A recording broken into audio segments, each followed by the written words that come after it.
Député Adrien Fritz. Député Alcide Hautenay. Monsieur le Président de l'Assemblée nationale, l'appel nominal accuse la présence de 21 sénateurs et de 83 députés.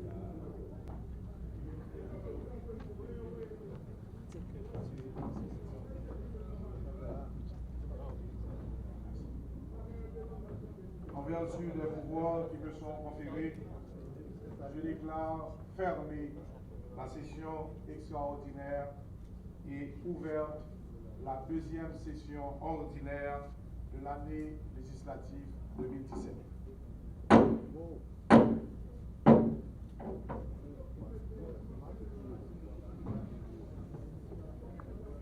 Je tiens à vous féliciter pour votre productivité jusqu'à présent inégalée.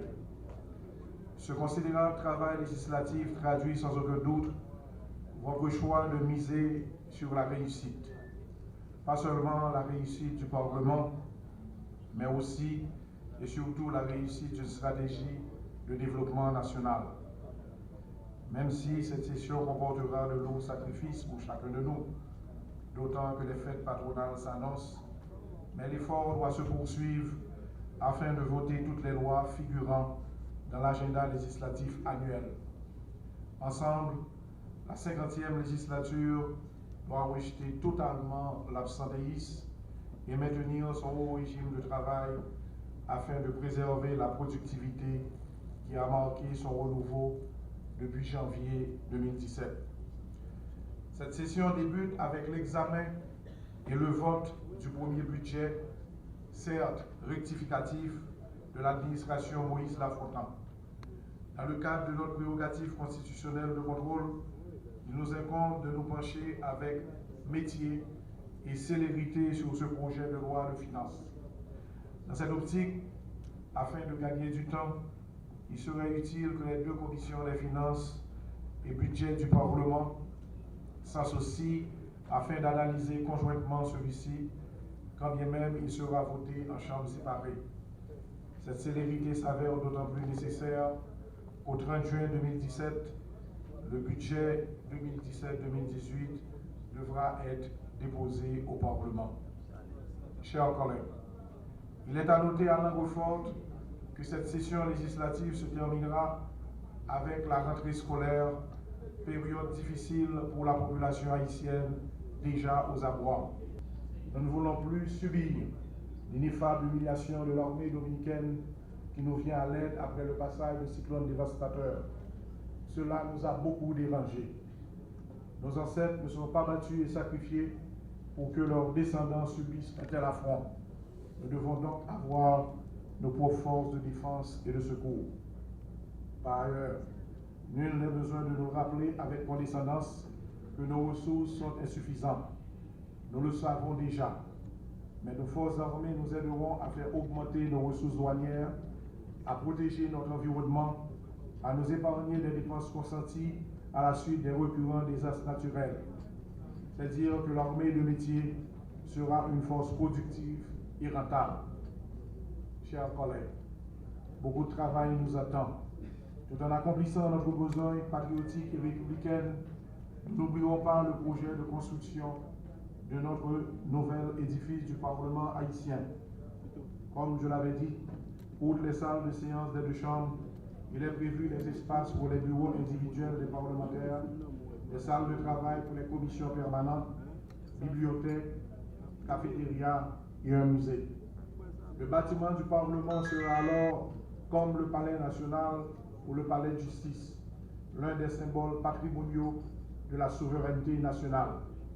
D'ailleurs, nous rappelons nostalgiquement de la construction au début du XXe siècle de nombreux bâtiments imposants qui faisaient la fierté de l'administration publique et par surcroît de notre capitale.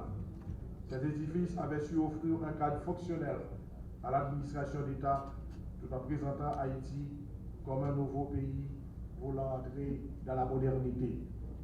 Nous n'avons pas toujours été dans cet état de crise quasi permanente. Au-delà de l'élaboration de justes lois, le pays a aussi besoin d'un sens du devoir collectif. restons soudés pour en sortir bonne session législative. Je vous remercie de votre attention.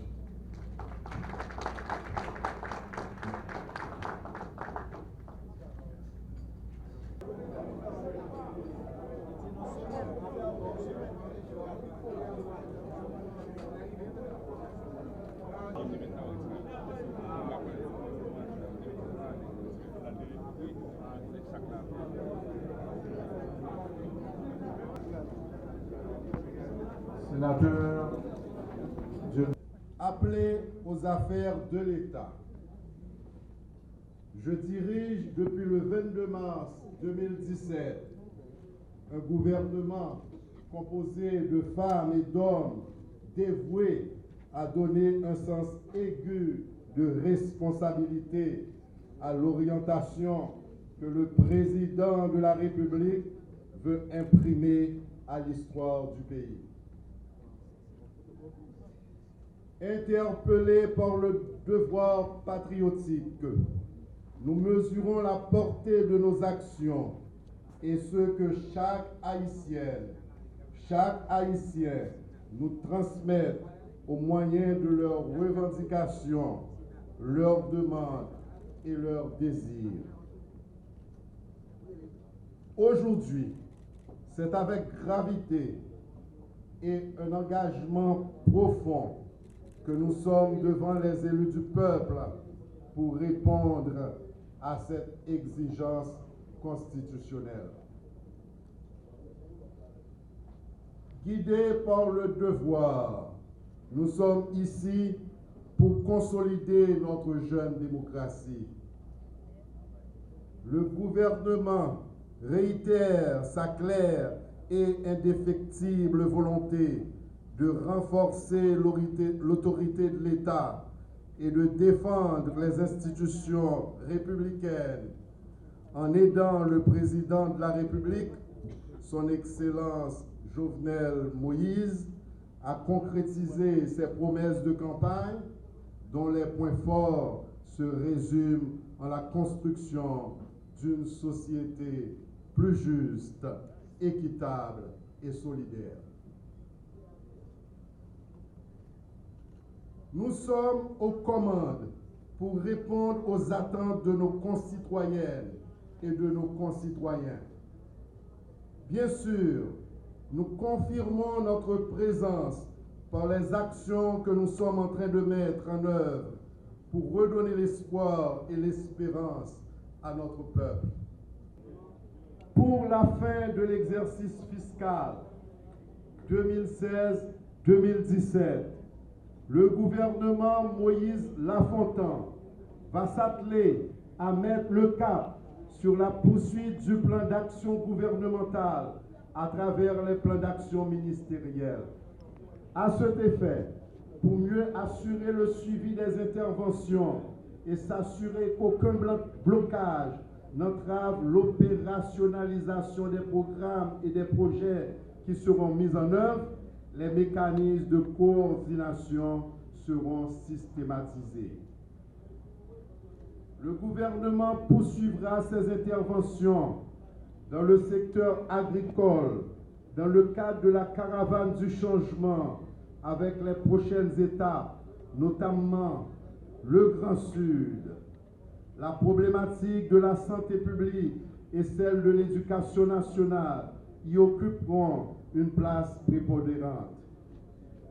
Des efforts de relèvement et de reconstruction de la péninsule du Sud vont être engagés en mettant en application les recommandations de la note conceptuelle logement, relèvement, construction post-mature.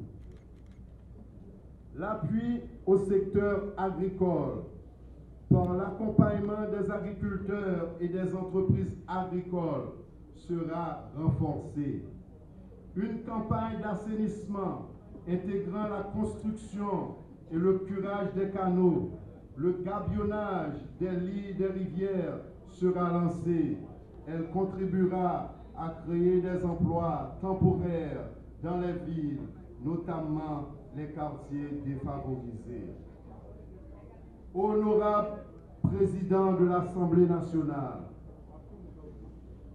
honorables membres du bureau, honorables sénateurs, honorables députés, le gouvernement de la République essaie de répondre aux attentes de la population. Les moyens sont limités, mais nous mettons tout en œuvre pour changer la situation. La rationalisation des dépenses de